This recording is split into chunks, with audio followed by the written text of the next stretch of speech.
إن الحمد لله نحمده ونستعينه ونستغفره ونعوذ بالله من شرور أنفسنا ومن سيئات أعمالنا من يهده الله فلا مضل له ومن يضلل فلا هادي له أشهد أن لا إله إلا الله وحده لا شريك له وأشهد أن محمدا عبده ورسوله قال الله تعالى في كتابه العزيز يا أيها الناس اتقوا ربكم الذي خلقكم من نفس واحدة وخلق منها زوجها وبث منهما رجالا كثيرا ونساء واتقوا الله الذي تساءلون به والأرحام إن الله كان عليكم رقيبا فإن أصدق الحديث كتاب الله وخير الهدي هدي محمد صلى الله عليه وسلم وشر الأمور محدثاتها فإن كل محدثة بدعة وكل بدعة ضلالة وكل ضلالة في النار أما بعد إخواني أعزائي rahimakumullah jami'an. Kembali kita bertemu di rumah Allah Subhanahu wa taala ini tentunya untuk mempelajari firman Allah Subhanahu wa taala, mendalami sunnah Nabi kita Muhammad sallallahu alaihi wasallam, dan juga untuk mengamalkannya tentu dengan cara bagaimana para salafus saleh mengamalkan agama ini. Ada masalah dengan mic-nya ada? Baik. Sebelum kita lanjutkan kajian kita akan memperkenalkan dahulu kitab yang akan kita baca. Nama kitabnya Masya Allah. Ini ujian, sabar. Nama kitabnya Tazkiyatun Nufus. Antum bisa lihat, ini sudah ada di PDF. Yang menyusun yaitu Dr. Ahmad Barid. Jadi kalau antum mau membaca ada PDF-nya, tapi kalau ana sarankan beli kitabnya. Kenapa? Para ulama telah meluangkan waktunya, tenaganya, usianya, kesempatannya dan segala macam untuk menulis kitab ini. Bahkan ada di antara mereka yang usianya itu lebih sedikit daripada karya-karyanya. Mereka sudah meluangkan segala apa yang mereka miliki untuk menulis kitab tersebut. Dan kita hanya baca saja, kita jarang yang mulai, jarang yang mau. Untuk menghadiri pengajiannya saja jarang yang enggan. Padahal Masya Allah, mereka itu bahkan dalam safar pun mereka mampu menyempatkan dirinya untuk menulis kitab. Di antaranya Al-Imam Ibn Al-Qayyim Al-Jauziyah, beliau menulis kitab Zadul Ma'ad fi Hadi Khairul Ibad. Itu dalam bahasa Arabnya 8 jilid. Satu jilidnya setebal ini. Belum tahu? Beliau menulis kitab itu dalam keadaan safar. Beliau di muqaddimahnya, wa kuntu aktubu hadza wa ana fi safar. Wa kuntu fi safar, kata beliau. Aku menulis kitab itu dalam keadaan safar. Bayangkan di saat itu dalam keadaan safar, bagaimana cara beliau menulis kitab yang berjilid-jilid, yang satu jilid itu bisa 800 halaman, satu jilidnya ratusan halaman, bisa menentangkan dalil, hadis, firman Allah dan pendapat para ulama. Berikut takhrijnya. Di saat itu belum ada perpustakaan, belum ada internet, gak ada telepon, safar lagi. Bayangkan begitu, coba antum bayangkan. Dan juga tintanya tidak seperti sekarang ini tintanya. Dulu kan tintanya tinta celup sekali, belum sampai mungkin udah kering duluan. Dia harus cepat-cepat. Bayangkan kalau ada kesalahan misalnya, ada kesalahan, ngulang lagi, dan gak dihapus, dicoret doang, dihapus. Nah sekarang banyak yang untuk baca saja mereka tidak mau, untuk mempelajari saja mereka tidak mau. Untuk hadir di kajiannya saja mereka tidak mau. Orang-orang sekarang dimanjakan, sudah banyak perpustakaan, banyak yang online. Untuk skripsi saja itu banyak yang kuliahnya nggak selesai. Kenapa? Karena hanya nulis skripsi nggak tahu dia. Mari kita membaca kitab ulama ini agar karya-karya mereka mengalir, pahala mereka mengalir kepada mereka dan juga kepada kita atas jerih payah mereka itu. Dan kita mohon kepada Ustadz Abu Adi Kardiman untuk membacanya. Insya Allah kita membaca, beliau baca, kita akan jelaskan dan terjemahkan. Jadi kitab ini kumpulan dari 3 kitab, yaitu karya Al-Imam Ibn Rajab Al-Hanbali, kemudian Al-Imam Al-Qayyim Al-Jauziyah, kemudian Abi Hamid Al-Ghazali rahimahumullahu ta'ala. Beliau mengumpulkan kemudian menyusun berjudul perkata. Yang menyusunnya itu adalah Dr. Ahmad Farid. Jadi beliau hanya menyusun saja, bukan mengarang, tapi menyusun kumpulan kitab-kitab, sehingga beliau menamakan Tazkiyatun Nufus. Apa tujuannya? Kita akan bahas dari bacaan beliau. Antum perlu mic enggak, Ustaz? Perlu mic enggak? Ada mic?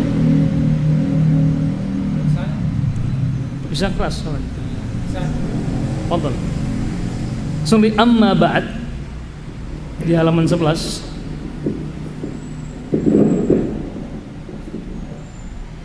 Sama halamannya enggak? Sama ya? Sama kitabnya ini juga? Beda. Halamannya apa sih itu? 11. Ya, fadhal. Amma ba'du. Bismillahirrahmanirrahim. Qala mu'allif rahimahullahu ta'ala, amma ba'du. Kama kana minal muhamminati minal muhimmati allati mu'itha biha nabiyyu hadhihi ummah Muhammadun sallallahu alaihi wasallam. Tazkiyatun nafsi kama qala azza wa jalla mumtanan bi ba'sihi sallallahu alaihi wasallam. Naam. Jadi perlu kita ketahui juga kenapa kita harus membaca Tazkiyatun Nufus. Dan kenapa juga kita harus membersihkan jiwa kita ini. Tazkiyah artinya membersihkan, mensucikan an-nafs, jiwa kita ini. Dan kenapa kita harus membaca kitab ini? Nanti beliau akan paparkan alasan-alasannya. Dan kenapa juga di antara sekian dari pelajaran yang ada yang namanya Tazkiyatun Nufus, yaitu membersihkan, mensucikan jiwa kita ini. Bukankah syariat-syariat itu yang datang membersihkan badan kita, bukan jiwa kita? Ingat, Islam ini tidak hanya membersihkan badan saja, membersihkan fisik saja, tapi juga jiwa kita harus dibersihkan. Makanya wudu itu adalah di antara cara kita mensucikan jiwa fisik kita ini. Dalam hadisnya Nabi sallallahu alaihi wasallam bersabda, "At-tahuru syatrul iman." Kesucian bagian dari keimanan. Maka tugas kita adalah mensucikan diri kita. Di antaranya fisik kita dengan wudu tadi. Dan salah orang yang mengatakan kebersihan bagian dari iman. Kan sering kita dengar tuh, kita lihat di sekolah-sekolah atau di tempat-tempat, kebersihan sebagian dari iman. Itu hadisnya dhaif atau lemah. Ya. An-nadhafatu minal iman katanya. Kebersihan bagian dari iman. Tidak. Islam itu ciri khasnya adalah bersuci. Bukan hanya bersih. Kalau suci sudah pasti bersih. Bersih belum tentu suci. Makanya ciri khas orang muslim itu at-tahuru syatrul iman. Bersuci itu bagian dari keimanan. Nah, itulah bedanya kita seorang mukmin muslim yang beriman kepada Allah Subhanahu wa taala dengan orang-orang kafir. Orang kafir itu bersih tidak? Bersih. Bahkan mungkin ada yang bersih mereka daripada kita, tapi bersuci tidak. Mereka tidak bersuci. Mereka tidak bersuci. Di antaranya ketika mereka beristinja, beristijmar, buang hajat, mereka membersihkannya tetapi tidak mensucikannya. Nah, Islam datang mensucikan fisik kita dan juga jiwa kita ini. Nah, kalau ibadah-ibadah yang lainnya itu ibadah yang sifatnya amaliyah, ada ibadah yang sifatnya qalbiyah, ada ibadah yang sifatnya macam-macam. Tujuannya dua, mensucikan jiwa kita dan juga mensucikan fisik kita ini. Nah, tugas Nabi sallallahu alaihi wasallam ketika Allah mengutus Nabi kita ke muka bumi ini, di antara tugasnya yang paling utama adalah mensucikan jiwa kita ini, mensucikan umat kita ini. Makanya Allah Subhanahu wa taala ketika mengutus nabinya, Allah Subhanahu wa taala berfirman dalam surat Al-Jumu'ah ayat yang kedua, fadhal Ustaz. Kama qala azza wa jalla, sallallahu alaihi wasallam, walladzi ba'atha fil ummiyina rasulan minhum yatlu alaihim ayatihi wa yuzakkihim wa yu'allimuhumul kitaba wal hikmata wa in kanu min qablu lafi dhalalin mubin. Naam, Allah Subhanahu wa taala berfirman di surat Al-Jumu'ah ayat keberapa? Ayat yang kedua, walladzi ba'atha fil ummiyina rasulan. Dialah Allah Subhanahu wa taala yang telah mengutus pada umat yang ummi. Apa ummi itu?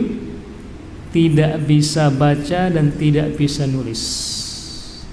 Bayangkan di saat itu, pada zaman itu, umatnya tidak bisa baca, tidak bisa nulis. Bukan karena aib. Bukan karena aib. Bukan karena mereka tidak mau. Bukan karena mereka tidak bisa. Justru bangsa Arab itu adalah bangsa yang masya Allah sangat terkenal dengan kecerdasannya. Sampai sekarang bangsa Arab itu terkenal dengan kecerdasannya. Nah, kenapa mereka tidak bisa baca dan tidak bisa nulis? Bukan karena mereka tidak mau belajar, justru karena aib bagi mereka. Bangsa Arab saat itu tuh menulis itu aib bagi mereka. Kenapa? Karena mereka mengandalkan hafalan mereka. Mereka mengandalkan hafalannya. Kita kebalikannya, mengandalkan tulisan. Hafalan nol. Apa buktinya? Buktinya ketika Nabi sallallahu alaihi wasallam menyampaikan wahyu firman Allah, semuanya pada menghafal. Hadis Nabi sallallahu alaihi wasallam semuanya dia hafal. Kapan penulisan itu ada? Di zaman terakhir ada Utsman bin Affan, makanya dikatakan Rasul Utsman. Mushaf yang ada pada kita itu tulisannya siapa? Di Khalifah Utsman. Makanya dikatakan Rasul Utsman. Penulisan di Khalifah Utsman bin Affan radhiyallahu. Di awal-awal Islam mereka tidak menulis. Karena emang mereka tidak menulis. Menulis adalah aib bagi mereka. Makanya banyak kisah kita mendengar kisah-kisah dahulu di kitab Sir Alamun Nubala itu, para ulamanya masalah penghafal semuanya. Dikisahkan misalnya di antara ada ulama atau umat sebelum Nabi sallallahu alaihi wasallam datang, dikisahkan ada seorang raja. Seorang raja ini kalau dengar sekali langsung hafal.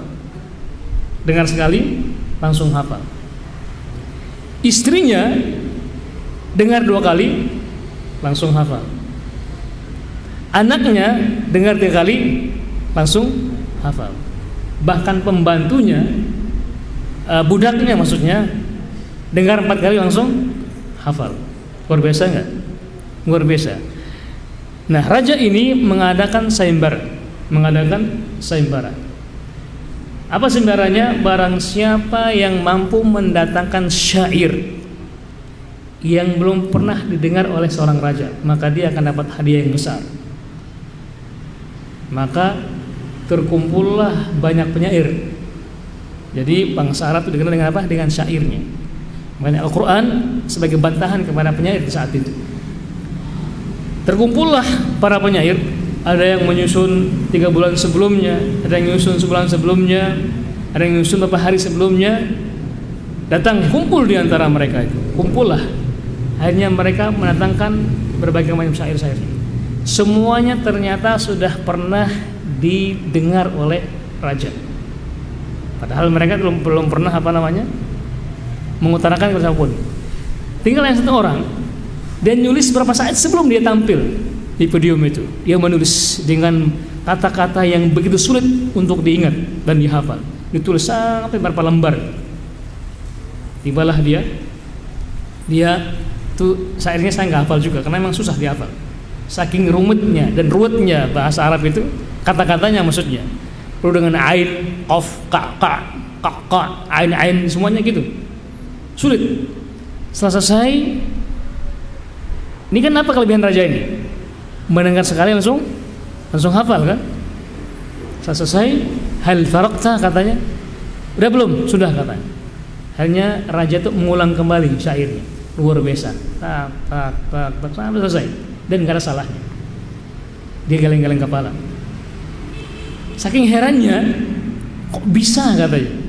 Ini kan syair saya tulis sebelum saya datang ke sini, saat sebelum saya tampil. Kata rajanya, bukan saya saja yang tahu, istri saya nggak tahu katanya. Istrinya kan dua kali langsung hafal kan? Ya nggak? Dengan dari penyairnya dan dari suaminya. Maka istrinya kan 2 kali dengar, langsung hafal. Ketika istrinya menukil itu, anaknya juga dengar. Kata rajanya itu, jangankan istri saya, anak saya pun tahu. Dibacakan anaknya lagi. Jangankan anak saya, budak saya juga tahu katanya. Itu akhirnya Masya Allah, itulah kisah yang diabadikan di kitab-kitab penyair. Nah, jadi intinya Pak, bangsa Arab itu bukan karena mereka tidak mau menulis, tapi karena mereka apa? Aib menulis itu. Makanya Allah menyatakan dalam firman-Nya al-ummi, tidak bisa menulis dan tidak bisa baca. Dan Nabi pun sebagai orang yang ummi, fil ummiyin, di bangsa-bangsa yang tidak bisa menulis dan tidak bisa membaca. Jadi wallazi ba'atsa fil ummiyin rasulan, seorang rasul, bukan seorang nabi. Apa bedanya nabi dengan rasul? Ada apa bedanya? Ada hadiah nggak bagi yang bisa jawab? Ustaz Hamdan.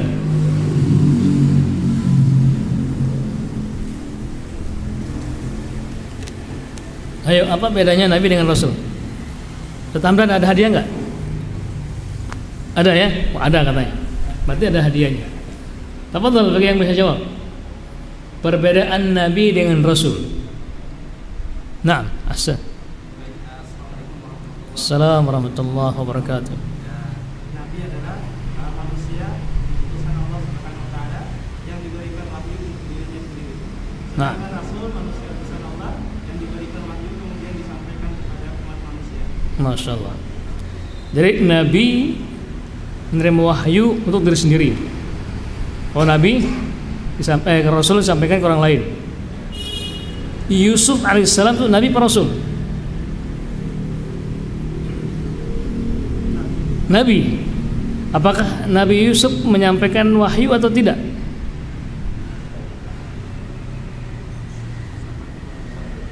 Apakah Nabi Yusuf diam di rumahnya, tidak ngapa-ngapain? Kan tadi dikatakan untuk diri sendiri katanya. Berarti tidak menyampaikan wahyu itu. Yang satu wahyu ya? Berarti diam dong. Berarti semua Nabi itu diam, nggak ngapa-ngapain, nggak menyampaikan wahyunya kepada orang lain. Beliau berhak dapat hadiah kan? Ahsan. Ada yang lain? Nah. Rasul itu membawa syariat baru. Kalau Nabi mengikuti syariat Rasul. Naam, ahsan. Ini yang pendapat yang paling tepat, bukan paling benar. Artinya lebih mendekati. Sebab kalau kita mengatakan bahwasanya kalau Nabi itu menerima wahyu untuk diri sendiri, berarti semua Nabi itu diam di rumahnya nggak nyampaikan wahyu. Padahal Nabi Yusuf berdakwah untuk saudara-saudaranya. Ketika di penjara juga berdakwah, betul tidak? Dakwah, bukan diam diri. Nah, ini diantara definisi perbedaan yang dikritiki oleh para ulama. Di antara definisi yang paling benar, yang mendekati maksudnya itu tadi, bahwasanya Nabi itu melanjutkan syariat Nabi sebelumnya, sama syariatnya. Tapi kalau Rasul membawa syariat baru yang belum ada di nabi-nabi sebelumnya. Paham betul ya? Bisa ngerti ya? Baik. Nah, Nabi sallallahu alaihi wasallam, Rasul sallallahu alaihi wasallam itu dikatakan rasulan, seorang rasul. Tidak hanya sebagai nabi tapi juga seorang rasul. Apa maksudnya? Berarti beliau membawa syariat yang baru, bukan hal-hal yang baru. Beda ya. Kalau antum nabi membawa yang baru wajar, kalau nabi. Tapi kalau antum bukan nabi membawa yang baru, apa yang terjadi itu? Hah? Masya Allah. Jadi Nabi SAW banyak membawa syariat baru.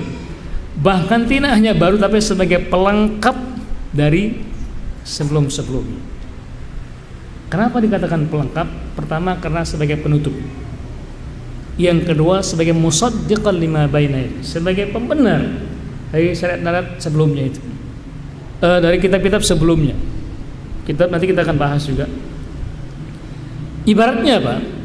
Kenapa nabi-nabi sebelumnya itu tidak menyampaikan syariat yang lengkap? Karena disesuaikan dengan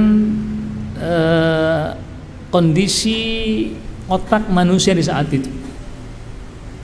Karena kalau disampaikan Al-Quran di saat itu, maka manusia belum menangkap dan memahami apa yang dikandungan, apa yang diisi, apa yang terkandung dalam Al-Quran Karim.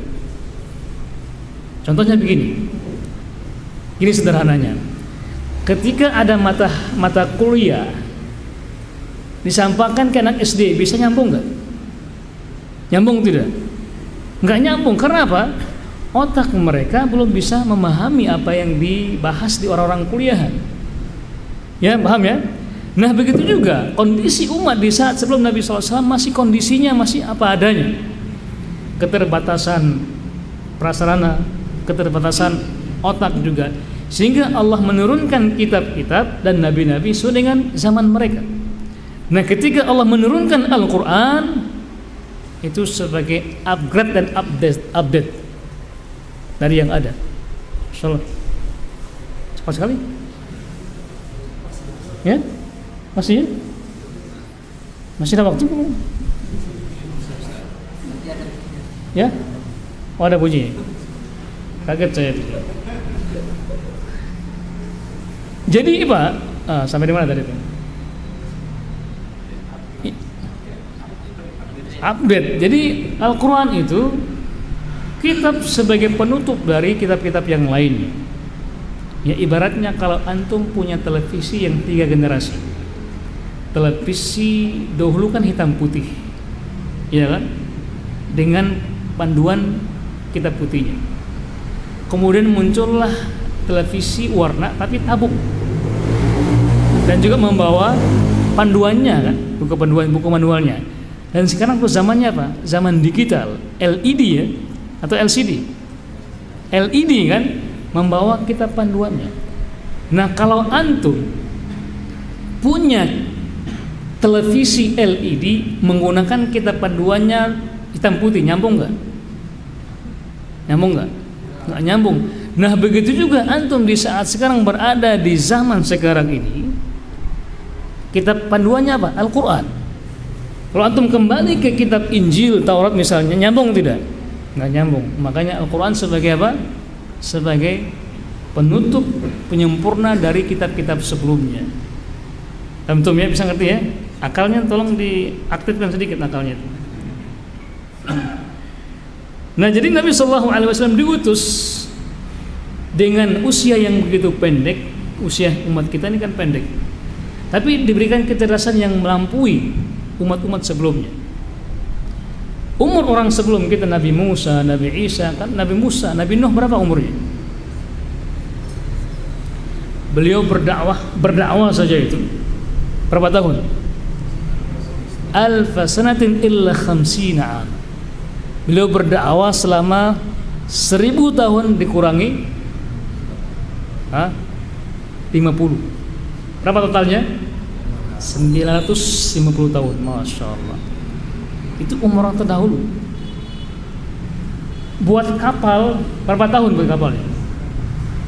Buat kapalnya itu berapa tahun? Untuk berapa tahun? 500 tahun lah, 500 tahun buat kapalnya. Kenapa? Itu kan menggunakan pohon kayu yang besar. Nah, Nabi Nuh itu beliau nanam pohon dulu.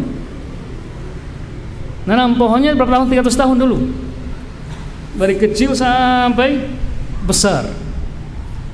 Buat kapalnya itu 200 tahun. Berarti totalnya berapa tahun? 500 tahun. Buat kapal. Jadilah kapal Nuh. Itu yang ada 3 dek gitu. Masya Allah. Mungkin antum bisa nanti kajian tentang kisah Nabi Nuh alaihissalam. Bagaimana beliau membuat kapal itu? Masya Allah. Berapa tahun berarti? 900 tahun lamanya. Tapi sekarang kan nggak perlu kan? Perlu nggak bertahun-tahun? Hanya mungkin berapa tahun itu? Itu Titanic itu berapa tahun bikinnya? Ini yang ahli perfilman berapa tahun? Itu filmnya kan, duplikatnya kan, bukan yang aslinya. Nah, umat ini walaupun usianya pendek, tetapi apa? Keterasannya ribuan tahun. Bisa dipersebut. Makanya Al-Quran diturunkan sesuai dengan otak kita, akal kita. Bisa ngerti ya? Nah, kembali ke ayat ini.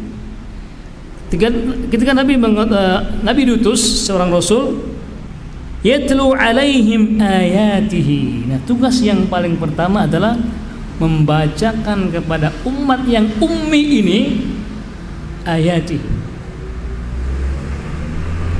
ayat Allah Subhanahu wa ta'ala. Jadi Al-Quran itu bukan hanya sebatas ayat-ayat, bukan hanya sebatas buku panduan, tidak hanya sebatas buku pedoman, tapi sebagai mukjizah. Apa itu mukjizah? Apa itu mukjizah? Yang mengalahkan semuanya. Mukjizah. Jadi a'jaza yu'jizu i'jaz. Katakan mukjizah. Setiap yang berhadapan dengan Al-Quran pasti kalah. Apapun itu. Mau raja jin aja pasti kalah. Cukup dengan membacanya saja. Belum lagi kandungannya. Satu lagi yang canggih itu pun ketika berhadapan dengan Al-Quran pasti kalah. Makanya dikatakan mu'jizah, yang melemahkan selain Al-Quran. Nah, kenapa? Apa hikmahnya Allah menurunkan Al-Quran di saat itu? Pada bangsa Arab mereka berbangga dengan syair-syairnya. Pada bangsa Arab saat itu mereka berbangga dengan syair-syairnya. Makanya Allah menurunkan Al-Quran untuk membantah syair mereka. Makanya di surat Al-Baqarah di halaman yang pertama itu Allah menantang mereka. Wa in kuntum fi raibin mimma nazzalna ala abdina fa'tu bi suratin mithli. Jikalau kalian masih ragu dengan apa yang tertentu kepada Nabi Muhammad SAW, maka datangkanlah semisal sepertinya. Nggak ada yang bisa. Makanya dikatakan mu'jizah. Nah, tugas Nabi SAW yatlu alaihim ayati, membacakan kepada mereka. Makanya ketika Allah menurunkan ayat yang paling pertama dalam Al-Quran, apa itu bunyinya? Iqra, bacalah. Apa kata Nabi? Ma ana biqari, aku tidak bisa membaca. Pertanyaannya adalah, bagaimana mungkin Nabi akan membacakan ayat ini kepada umatnya kalau beliau tidak bisa membaca? Makanya Allah memberikan kepada Nabi kekuatan hafalan yang begitu luar biasa. Dengar sekali langsung hafal. Dan itu bagi bangsa Arab wajar, karena mereka diberikan apa? Bangganya dengan hafalan, bukan bangga dengan nulis. Nah, Nabi SAW menyampaikan yaitu alaihim ayatihi. Ini yang kedua, ini pasang kita wa yuzakkihim. Dan juga apa? Mensucikan mereka. Memberikan tazkiyah kepada mereka. Tazkiyah, mensucikan mereka. Dengan apa? Dengan terus membaca tadi Al-Quran Karim. Yang kedua, wa yu'allimuhumul kitab. Yang ketiga ya, yang ketiga. Dan juga mengajarkan kepada mereka Alkitab, itu Al-Quran Karim. Tidak hanya membacakan saya, tapi juga mengajarkan. Makanya muncullah ayat yang berikutnya wal hikmah, dan juga mengajarkan al hikmah. Itu apa itu al hikmah? Al hadis. Nabi bersabda, ala inni utitul Qur'an wa mithlahu ma'ah. Sungguhnya aku diberikan Al-Qur'an dan sepertinya, semisalnya. Itulah hadis. Apa tujuannya? Untuk menjelaskan kandungan firman Allah Subhanahu wa taala. Dikatakan al-hikmah. Wa in kanu min qablu la fi dhalalin mubin. Yang walaupun mereka itu orang-orang Arab di saat itu orang-orang yang apa? Orang yang sesat. Habis waktunya. Ya, kita tanya dulu, fadhal.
Alhamdulillah wassalatu wassalamu ala Rasulillah wa ala alihi wa ashabihi wa mawal amma ba'd.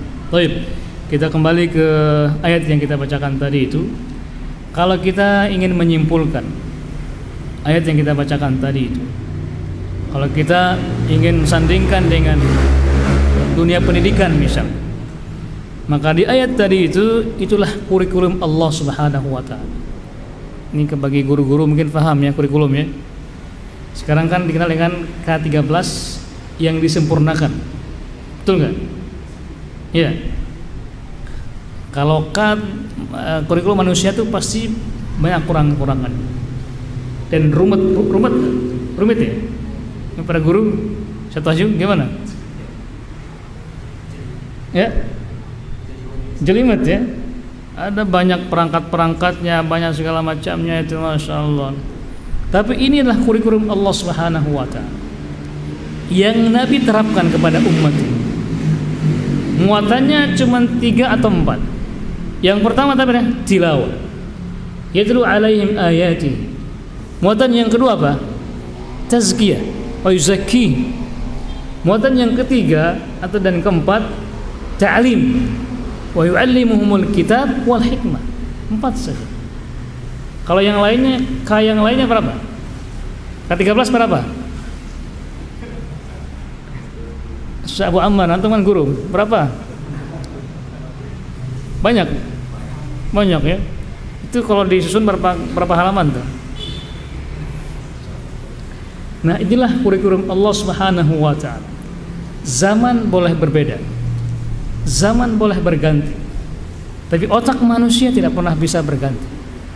Makanya kurikulumnya tetap sama. Muatannya cuma 3 atau 4. Tilawah, tazkiyah, dan ta'lim. Tilawah itu apa?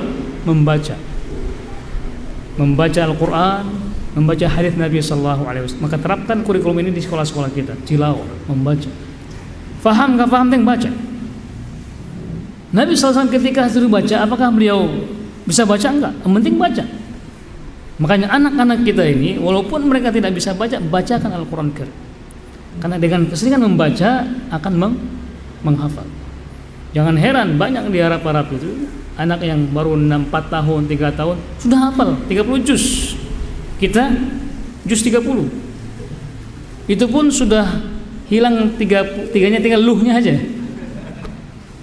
Kenapa? Karena kita mengandalkan tulisan, bukan mengandalkan hafalan. Jangan heran.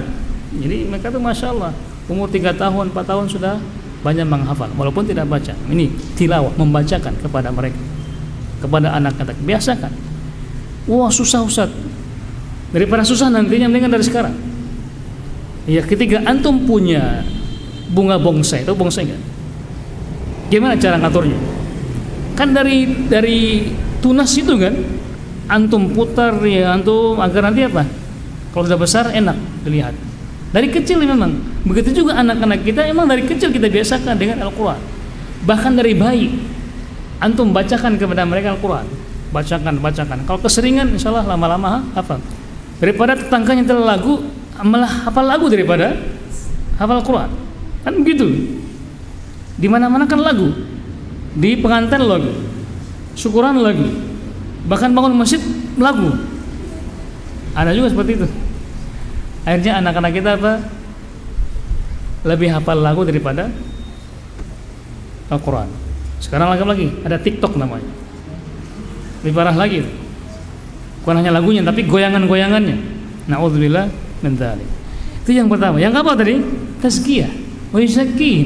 Ya dengan cara-cara yang kita akan bahas nanti ini. Bagaimana cara mensucikan jiwa kita ini. Kemudian apa? At-ta'lim, mengajarkan kepada mereka. 3 atau 4 muatan, insyaallah umat ini lihatlah para sahabat. Enggak neko-neko kurikulumnya. Dan enggak pernah berganti-ganti dari zaman ke zaman. Lihatlah para sahabat. Mereka mengatakan apa? Sami'na wa ta'at. Para ahli sejarah mengatakan tidak ada pengikut seseorang yang praktik kecuali dengan pengikut Nabi Muhammad SAW. Kenapa? Mereka mengatakan sami'na wa ta'at. Yang lainnya itu apa? Sami'na wa fakkarna wa fahamna wa asaina. Banyak tahapan-tahapan. Mikir dahulu, debat dahulu, ujung-ujungnya tidak melaksanakan. Itulah orang-orang ahli filsafat. Ya kan? Atau tasawuf. Suka mutar balik perkataan. Kalau antum punya imam, siapa imamnya katanya? Imam itu apa imamnya? Jadi dibolak-balik sehingga bingung sendiri. Ujung-ujungnya tidak melaksanakan. Itulah orang-orang ahli filsafat atau orang-orang tasawuf. Ujung-ujungnya tidak melaksanakan. Di mana sholatnya? Saya sholatnya di Masjidil Haram katanya. Padahal dia di Indonesia. Gimana itu? Jadi ujung-ujungnya tidak melaksanakan. Nah, jadi itu yu'allimul kitab wal hikmah.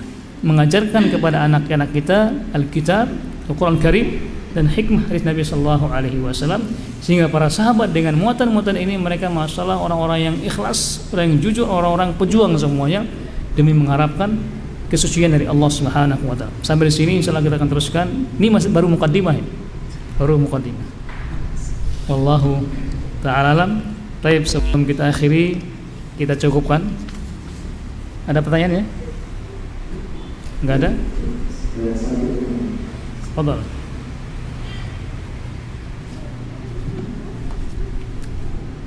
Tidak ada. Dari yang online ada? Baik. Baik. Anda lihat ini mata-mata sudah pada merah semua. Tapi karena capek letih kayaknya. Duduk. Mohon sabar, ini ujian. Baik, kita akhiri dengan doa majelis. Subhanakallahumma bihamdika asyhadu an la ilaha illa anta wa astaghfiruka wa atubu ilaik. Wassalamualaikum warahmatullahi wabarakatuh.